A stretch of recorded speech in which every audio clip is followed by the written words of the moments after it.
Hello' বন্ধু বান্ধৱীসকল, আজি এটা মই এনেকুৱা জেগালৈ আহিলোঁ। মোৰ কাৰণেও ছাৰপ্ৰাইজ আছিলে আৰু এই ভিডিঅ'টো আছিলে 8 মাৰ্চৰ। আৰু 8 মাৰ্চৰ দিনাখন যেতিয়া ইভিনিং আমি ওলাই গৈছিলোঁ, কাৰণ সিদিনাখন আছিল ওমেন্স ডে আৰু মোক এনেকুৱা এটুকুৰ জেগালৈকে মোৰ ল'ৰা আৰু হাজবেণ্ডে লৈ গৈছিলে। মোৰ মনটো খুব ভাল লাগি গৈছিলে আৰু যিহেতু মোৰ খুব ভাল লগা বস্তু। আৰু এইখিনি আছিলে ফুলৰ ফ্লাৱাৰ শ্বপ। মই ফুল বহুত বেছি ভাল পাওঁ। মোৰ ঘৰৰ মানুহজনে মই বহুত বেছি ফুল ভাল পাওঁ আৰু সেইকাৰণে ওলাই গৈ দেখিলোঁ ইয়াতে এই জেগাটুকুৰ আছিল আপোনাৰ নুনমাটিৰ, আমাৰ গুৱাহাটীৰে নুনমাটিৰ ছেক্টৰ 1ৰ ইক' পাৰ্কত।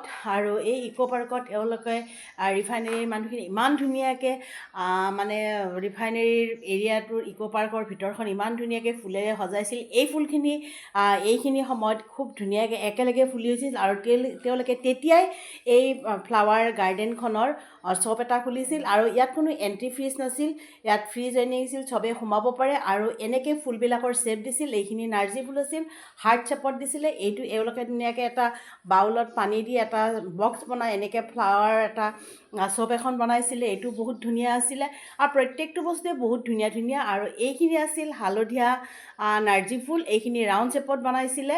আৰু এই মানে শ্বপখনত কোনো এণ্ট্ৰি ফিজ নাছিলে, মই আপোনালোক ক'লোঁ ফ্ৰী আছিলে আৰু সকলোৱে সোমাব পাৰে। আমিও তেনেকৈয়ে সোমাইছিলোঁ। আৰু এইটো আছিল তেওঁলোকৰ 2025ৰ ফ্লাৱাৰ শ্বপ। আৰু তেতিয়া মই ভিতৰত সোমাই গৈ বহুত ভাল লাগিছিলে, মনটো ভেৰাইটিজ ফুল আছিলে। আমি কিমান দূৰলৈকে গৈ চাওঁ।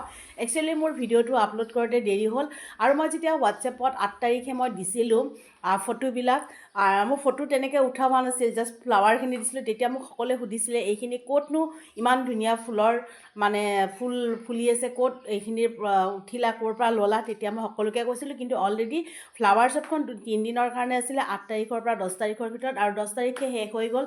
তো মই দিয়াত দেৰি হ'ল কাৰণে আপোনালোকে কেতিয়াবা মই এনেকুৱা আৰু সুবিধা পালে আপোনালোকৰ লগত শ্বেয়াৰ কৰিম। আৰু এইখিনি কি ফুল আছিলে মই নাজানিলোঁ। এইটো এটা হাৰ্ট শ্বেপত বনাইছিলে।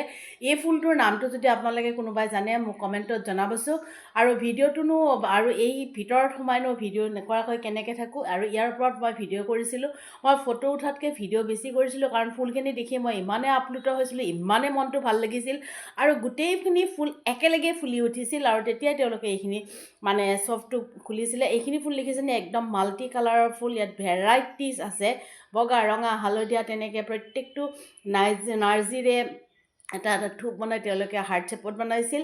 আৰু মই ভিতৰলৈ সোমাই যিমানেই গৈ আছিলোঁ সিমানেই ধুনীয়া ধুনীয়া ফুলবিলাক দেখিছিলোঁ, বহুত ভাল লাগিছিলে। আৰু মানে ইয়াত বহুত মানুহ আছিলে ইভিনিং টাইমত, আৰু পৰিৱেশটো ইমান ঠাণ্ডা আছিলে।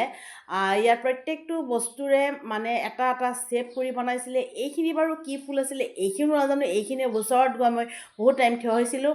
আৰু এনেকৈ ফুলৰ ভিডিঅ'বিলাক লৈ মই আগবাঢ়ি গৈ আছিলোঁ। আৰু মই বিশেষ একো মানে কথা ক'ব পৰা নাছিলোঁ, ফুলখিনি দেখি মোৰ ইমান ভাল লাগিছিলে। আৰু আগলৈ মই এনেকুৱা ভিডিঅ' পালে আপোনালোকলৈ জল্দি পঠাম বুলি চেষ্টা কৰিলোঁ। আৰু আজিৰ ভিডিঅ'টোৰ ফুলৰ শ্বেপৰ সামৰণিটো এইখিনিতে মাৰিব ওলাইছোঁ। আৰু ভিডিঅ'টো এইখিনিতে সামৰিব ওলাইছোঁ। আৰু আগত পালে মই আপোনালোকক দিম। আৰু দেখিছে, এইটো মই কৈছোঁ, এইখন এওঁলোকৰ লোকেল পাৰ্ক হয়, লোকেল ইক' পাৰ্ক হয় এইখন। আৰু এনে সাধাৰণতে ফুল থাকে, কিন্তু এই ছিজনত যথেষ্টখিনি ফুলাৰ কাৰণে এওঁলোকে এইখিনি কৰিছিলে। এতিয়া ৰাখিছোঁ, বাই বাই।